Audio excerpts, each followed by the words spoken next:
I was 9 when I realized Sundays were sacred, not for church, not for chores, but for us. My dad would flip pancakes in the kitchen like a short-order cook, while my mom played old Motown records in her bathrobe. By 10, we'd be in the garage, Bruins game humming on the radio, tinkering with whatever project my dad had going. Usually something dumb, like a birdhouse we'd never finish, or sanding down lawn chairs that didn't need fixing. I didn't care. It was the rhythm that mattered.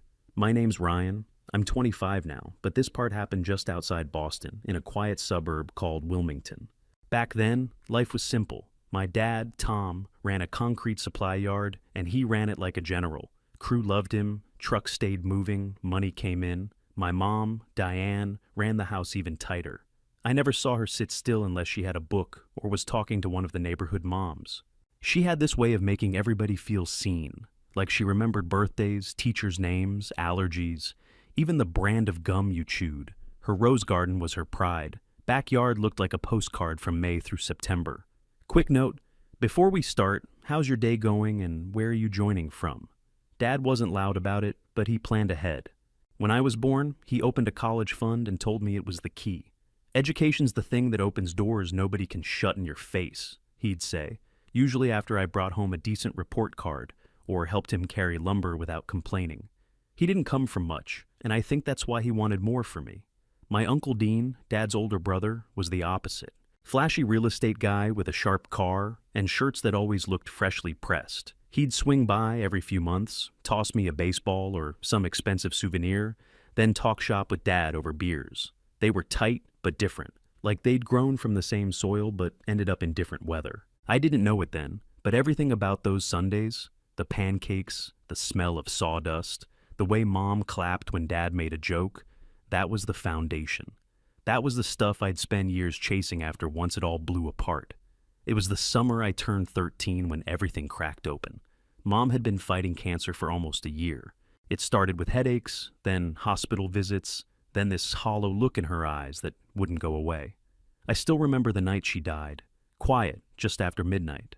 No drama, just Dad and me sitting in the living room, lights low. The nurse coming down the stairs, shaking her head like she didn't know what to say. I didn't cry right then. Just sat still, waiting for someone to rewind the last 12 hours. After that, the house turned cold.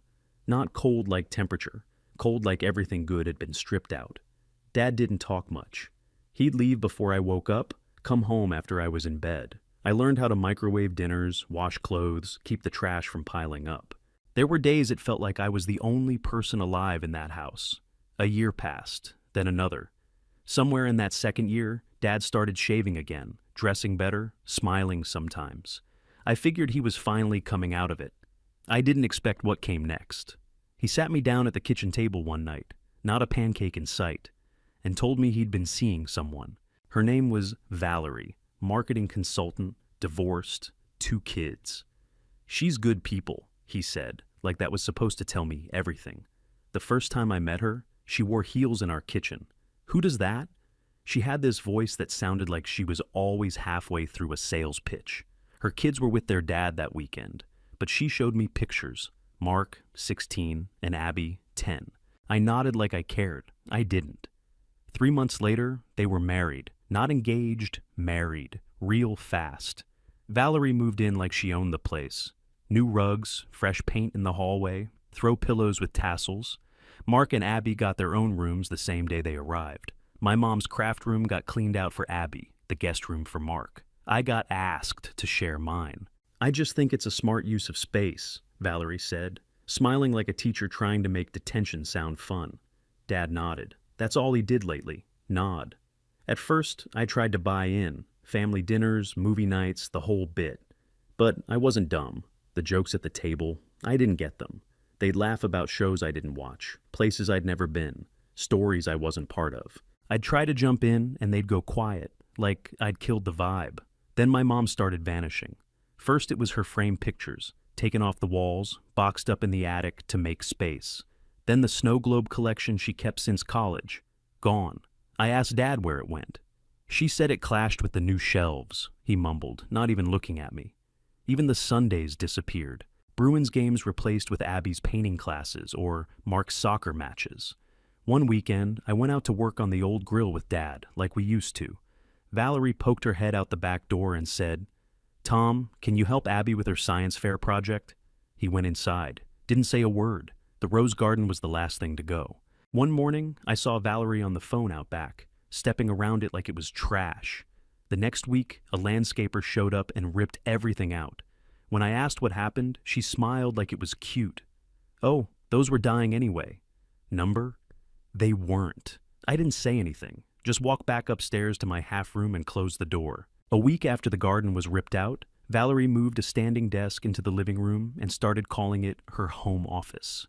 She'd sit there on her laptop, clacking away like she was the CEO of something important. While the rest of us stepped around her like furniture, Dad started taking her advice. First on house stuff, switching out the couch, putting in a Nest thermostat like we were running a damn tech startup. Then it got bigger. He started bringing her to business meetings, not just casual tag-alongs either. She'd sit in with clients, pitch ideas, streamline operations, as she called it. I caught her one night on the phone, talking about the yard like it was hers. "Tom and I are shifting priorities this quarter, and Dad just let her." I tried saying something. I told him I didn't think it was smart mixing his work with her suggestions. He looked up from his emails and said, "She's just helping." Flat. No room for pushback, like he'd rehearsed it. Next thing I knew, my room got re-evaluated. Valerie walked in one day, clipboard in hand, and told me I'd be moving into the smaller guest room downstairs because Abby needed creative space for her art. I said, "No, this is my room." She didn't blink. "We'll make it nice for you. Paint the walls, maybe get you a new lamp." I told Dad. He didn't even look up from the paper. "Just go with it, Ryan. It's not forever." But it was. That room, the one with the tiny window and the weird draft, became mine. Abby got my hardwood floors, my shelves, even the old Bruins poster I forgot to grab. Valerie had it reframed.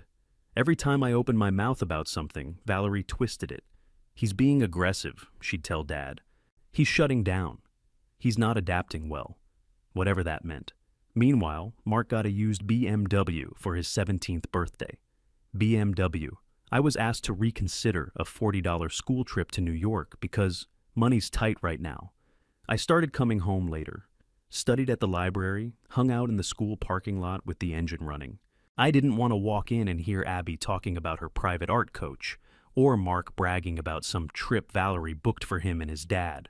I didn't want to be asked to unload groceries I didn't pick, sit at a table I didn't belong to, or listen to Valerie pitch new family rules. By the time junior year rolled around, I stopped asking for anything. I figured out how to get what I needed myself.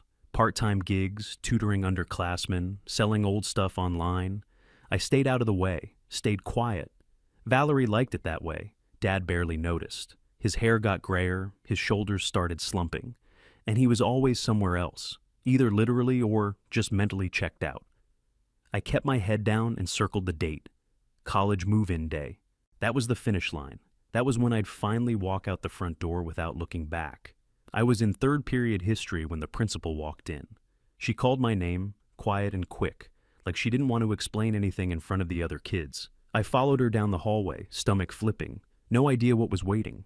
The school counselor was in her office, already crying. That's when I knew. "Your dad was in a car accident this morning," she said. "He didn't make it." I didn't hear anything after that, just white noise and the sound of a clock ticking way too loud. He was on his way to a client site up near Haverhill. Black ice, lost control, dead before the ambulance even showed up. The funeral was 3 days later, and Valerie ran it like she was planning a damn fundraiser. Matching brochures, gift baskets for the guests. She picked some generic church, booked a string quartet, and talked more about Tom's leadership than his actual life. She didn't mention my mom, not once. She barely mentioned me. I sat in the front row like a ghost, surrounded by people I didn't recognize. Her co-workers, her friends, her cousins. No Bruins hat, no old stories. No one from the concrete yard spoke. She didn't ask them. Afterward, people kept saying, "He was a great man," and I just nodded like I wasn't boiling inside. A week later, we had the will reading. Valerie rolled up in a pencil skirt and heels, Mark tagging along like he had business there. I sat in a stiff chair while the lawyer read it out, monotone. The house, Valerie's, the company, also Valerie's. The education trust, mine, kind of. She was listed as trustee. I'd get full control at 25. I blinked. Wait, she's in charge of it? The lawyer just said. That's what the document states. I stared at her. This is my room. Number? It was. Now it's Mark's. Then came the money games. I asked for $200 to cover books for the semester. She told me to email her the list, and she'd see what was necessary. When I bought a $10 calculator, she demanded the receipt. You'll need to learn financial responsibility, she said, sipping wine like she was doing me a favor. Meanwhile, Mark got a brand new laptop and some noise-canceling headphones for his studies. Abby got a second easel, private lessons, and a 3-day trip to a gallery in New York. My future? She didn't even protect my bed. I tried going around her once, called the bank directly to ask about the fund. They told me she had full control until I turned 25. Unless she committed fraud, there was nothing I could do. I started feeling trapped in a house that used to feel like mine. Valerie would walk around humming while Mark blasted music and Abby painted on the porch. I kept to myself, sleeping in the basement, trying not to lose my mind. She had taken over everything, my dad's house, his company, and now my future, one receipt at a time. By the time senior year of high school rolled around, I didn't even ask Valerie if I could apply to college. I just did it. Suffolk University gave me a partial scholarship, which felt like breathing air after holding it for too long. I brought her the paperwork and a list of covered and uncovered costs. Books, housing, meal plan. I even color-coded it to make it idiot-proof. She glanced at it, pushed her glasses up and said, "The fund's underperforming right now. The business needs support. We'll cover tuition, but the rest is your responsibility." I blinked. So, where am I supposed to live? Eat? I'm not your mother, Ryan. Grow up. That was it. No follow-up, no solution. Just a door half closed behind her as she walked away. I picked up 2 jobs before I even moved out. Bookstore near campus during the day, coffee shop late nights. I found a cheap apartment in Roxbury with 2 other guys. One of them sold weed out of the kitchen, but the rent was $300 a month and I had a mattress on the floor. I made it work. Yes, first semester wasn't bad. I kept my head down, aced my classes, stayed out of the apartment as much as possible. But the bookstore cut hours. Then the coffee shop got bought out and replaced half the staff. My hours went down. Bills stayed the same. I asked Valerie for a couple hundred to make rent. She sent me an email. Funds must be prioritized toward long-term education outcomes. You should consider applying for food stamps or student housing assistance. I stared at the screen for 10 minutes, thinking about how Mark just posted a picture of himself on a ski trip. I hadn't had a warm meal in 3 days. By junior year, it hit the wall. I couldn't cover rent. I got an eviction notice with my name spelled wrong, but the message was clear. I packed my stuff into trash bags, loaded it into my Corolla, 11 years old, back seat ripped, trunk held shut with a bungee cord, and told my roommates I was going to stay with family for a bit. I didn't tell them the family I had wouldn't even loan me $20 for groceries. The car became my apartment. I signed up for a cheap 24/7 gym, showered there every morning, kept shampoo and a towel in the trunk. I rotated parking spots every couple nights, Target lots, side streets in Brighton, church parking lots on weekdays. I had the timing down like muscle memory, nap at the library, class at noon, back to the car by midnight. Dinner was gas station sandwiches or leftover muffins from the cafe I still worked at 3 nights a week. One of the baristas joked that I always smelled like cinnamon. I laughed. She didn't know I was living off that smell. For 3 months, I told no one, not my professors, not my co-workers, not even the kid I tutored in econ who looked up to me like I had it all figured out. That whole time, I kept emailing Valerie, asking for book money, lab fees, exam prep. She replied with the same copy-paste line every time. This trust is not your personal piggy bank. I wanted to scream, but I didn't have the luxury. I had to survive, had to outlast her. I remember this one night, sleep pounding the roof of the car, my phone at 3%, trying to finish a paper on my cracked screen with frozen fingers. That night broke something in me, not my spirit, something colder. That's when I stopped hoping she'd change. That's when I knew I was getting out of this, but not with her help. I was done being the polite kid who waited his turn. I was done asking. I was dead on my feet that morning at the coffee shop. 4 hours of sleep, half a bagel in my stomach, and a shift full of cranky commuters barking for espresso shots. I was wiping down the pastry case when I saw him. Uncle Dean, older now, hair mostly gray, suit wrinkled at the shoulders like he'd slept in the car. He ordered black coffee, didn't look twice, until he did. He squinted, leaned in a little, then froze. "Ryan?" I didn't even know what to say. I gave him a weak half smile. "Hey, Uncle Dean." He just stared.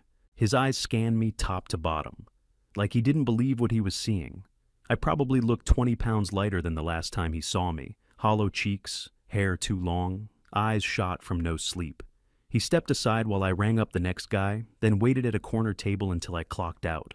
We sat across from each other with 2 cold coffees between us. I didn't sugarcoat anything. Told him everything. Valerie, the trust, the car, the freezing nights, the receipts, the silence. I talked fast, not to rush, just to get it all out before I lost my nerve. He didn't interrupt once, just sat there with his jaw clenched, tapping his thumb against the cup. Every few minutes he'd nod like he was filing it away. When I finally stopped, he leaned forward and said, "You're coming with me." That was it. No if, no when. Just that. I followed him out of the shop like a stray dog. He had a Range Rover now, still smelled like expensive cologne and leather seats. The whole ride to his house, he didn't speak. Neither did I. His place was up in Wellesley, big stone house, wide lawn, clean driveway. He opened the door, dropped his keys in a tray, and turned to me. "Your family. That's the end of the conversation." He pointed to a guest room upstairs. Full bed, clean sheets, closet with hangers already in it. The bathroom had fluffy towels and shampoo that didn't come from a vending machine. The fridge was packed. I stood there like a man who'd wandered into someone else's life. I didn't cry, but I almost did. The next morning, we drove to his lawyer's office. Downtown Boston, glass building, view of the harbor. Dean introduced me like I was his own kid. The lawyer, name was Harmon, didn't smile, didn't shake hands, just opened a legal pad and said, "Tell me everything." So I did. Again. He asked questions this time. Dates, amounts, specific emails. I pulled out my phone, showed him every exchange with Valerie, showed him the texts, the declined transfers, the "I'll look into it" messages that led nowhere. He took notes fast, no hesitation. Just pen on paper like a machine. When I finished, he closed the notebook, looked at Dean, and said flat out, "This isn't just sketchy. It's criminal." Harmon worked fast. Within 2 weeks, he had full access to the trust records, business account activity, and every authorized withdrawal Valerie made since Dad died. He walked into Dean's kitchen one morning, dropped a thick manila folder on the table, and said, "She stole nearly 200 grand. I opened it. There it was in black and white. Fake investment payments to a consulting firm she'd created under a different LLC, tuition checks to a private high school Mark never even finished, art camps for Abby, home renovations listed as business improvements. I flipped through the pages, each one heavier than the last. "She didn't just lie," Harmon said. "She laundered your future." Dean didn't say much, just picked up the phone and made the call. The meeting was set for that Friday. We didn't go to some courthouse. We made her sit down in Harmon's downtown office. Glass walls, steel table, no escape. She walked in wearing this cream-colored blazer like she was headed to brunch. Fake smile, tight eyes. Her lawyer followed behind her like a lapdog. She didn't look at me once. Harmon started. "Valerie, we have full documentation of your misuse of funds from the educational trust assigned to Ryan." Her lawyer tried to jump in, but Harmon cut him off like he was flicking away a gnat. Then he turned to me. "Go ahead." I leaned forward, calm as I'd ever been. "You took what my dad left me, said you were protecting it, said I wasn't responsible enough, but you used it to send your kid on ski trips and buy yourself a kitchen remodel." Valerie finally looked at me. "I did what I thought was best for the family. We were all—" "No," I cut in. "You weren't my family. You were a squatter in my life." She started to say something else, but Dean leaned in, voice low and sharp. "You stole from my brother's son. I don't give a damn how you try to spin it." That's when she cracked. Not full breakdown, just that stiff shoulder slump people do when they know they've lost. Her lawyer whispered something, but she just stared at the floor. Harmon gave her 2 options, civil and criminal charges, full audit, and a court case. or settlement, restitution, and surrender of all control over the trust. Her hands were tied. She settled. That meant she had to sell the business, the house too. She walked out of the office that day without the blazer, without the fake smile, just a cheap handbag and a lawyer who couldn't look her in the eye. I walked out with everything she tried to steal from me, the trust, control of my own future, and something bigger, the truth, out in the open. Dean and I didn't celebrate. We didn't go out for dinner or raise glasses. We just drove home in silence, both of us knowing we'd buried more than one thing that day. The next morning, I signed the papers to take back control of my life. That same afternoon, I signed the lease on a real apartment. 1 bedroom, 2nd floor, 10-minute walk to Suffolk. Heat worked, windows locked. Carpet smelled like pine cleaner and freedom. I didn't look back once. First thing I did was quit the bookstore. A week later, I dropped the coffee shop too. Dean covered the gap for a bit. Not because I asked, but because he knew what I needed more than anything was rest. Actual rest. The kind you don't have to earn by nearly dying. He showed up every Sunday with groceries, and we started making dinner together. Real dinners, steak, pasta, even tried his mom's meatloaf recipe once. It was awful, but we laughed so hard we forgot the timer. Therapy started slow. Couple sessions where I didn't say much. Then one night, I told the whole story, from the pancakes to the parking lots. My therapist didn't cry, she didn't pity me, she just nodded like, good. Now we start rebuilding. So I did. I studied harder, showed up to every class on time, didn't miss a single assignment. Something had shifted. I wasn't just chasing a degree anymore. I was chasing purpose. That's when I found the shelter. It was one of those half-hidden places most people walk past without noticing. Old brick building, peeling paint, cardboard signs in the windows. They help students like me, the invisible ones. Kids working 3 jobs, crashing in stairwells, pretending everything was fine while their world burned under the surface. I started volunteering. Then I started connecting. One night, I talked to a kid named Nate, freshman, scared, wearing a coat 2 sizes too small. I told him about my Corolla. He didn't laugh. He didn't blink. He just said, same. That was it. I got a part-time job helping students find housing, filing forms, making calls, setting up interviews with landlords who didn't treat them like crap. I used my story to get them through the door. It worked. Meanwhile, Dean started teaching me how to handle money, not just budgeting, actual planning, investments, smart spending. You got the heart, kid, he said. Don't waste it being reckless. We met every Tuesday at the same diner. Yellow booths, greasy burgers, best coffee in town. He'd show me spreadsheets on his tablet and mix them with stories about my dad I'd never heard. Like the time Dad saved the company during the 2008 crash by pulling double shifts for 6 months straight. Or how he always packed extra sandwiches in case a crew guy forgot his lunch. Your father had grit, Dean said once, sliding me a legal pad. You got that too, but you got brains on top of it. Use both. But I didn't feel scared. I felt steady, clear. I knew what I was doing now. 5 years later, my life finally felt mine. I had a steady apartment in Somerville. Nothing fancy, just quiet, clean, mine. I worked full-time at a nonprofit downtown, helping kids who'd gone through the same kind of hell I crawled out of. Rent got paid on time. Fridge stayed stocked. I didn't have to count quarters for gas anymore. Dad's old company was still alive. Dean helped stabilize it after the mess Valerie left behind. We kept it lean. No fluff, no lies, no fake consultants. I sat on the board now, not because of my last name, but because I showed up, read the numbers, and knew what mattered. Dean made sure of that. So did the guys he brought in. People who actually gave a damn. As for Valerie, Mark, and Abby, gone, moved out of state. I heard through someone's cousin that she worked admin at a local car dealership. Honestly, I didn't care. Not out of forgiveness, just because they didn't take up space in my life anymore. I still thought about the Corolla sometimes, the frozen mornings, waking up with a hoodie pulled over my face, acting like I was just between things, the smell of gas station air fresheners, the sound of passing cars rocking me to sleep. It never fully left me. I didn't want it to, because I didn't carry shame anymore. I carried proof. Proof that I survived it, that I didn't fold when it got ugly, that I held the line while they tried to erase me, and that I walked out with my head up and my future back in my own hands.